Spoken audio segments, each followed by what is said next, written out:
Yes, what's up mga ka-updates? Pag-usapan natin ngayon ang kinita ni Jerwin Ancahas sa katatapos pa lang na laban nila ni Takuma Inoue. So ang kinita ni Jerwin Ancahas ngayon sa laban nila ni Takuma Inoue ay humigit kumulang sa 150,000 US dollar. Kung i-convert natin sa pesos ay 8.4 million pesos. Kung ating iisipin mga ka-updates ay challenger lamang si Jerwin Ancahas.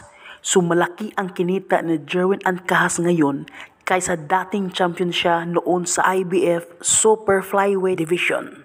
So kahit talo si Jerwin Ancahas ay malaki pa rin ang kita niya sa labanang ito. Sa kabilang dako naman mga ka-updates ay wala pa rin tigil na patutsada si Cuadro Alas na wala pa rin bat-bat ang mga Japanese boxers, mga panis at reject lang daw yung mga nakalaban ng ating mga Pinoy boxers. Nananalo din daw dahil pinaghandaan daw nila ang kailang mga laban. At patutsada din ni Casimero na hindi daw sisihin ang MP promotion dahil iba daw yun. So hanggang dito lang po mga ka-updates. Sana huwag mong kalimutang i-like, comment and subscribe. Maraming salamat po.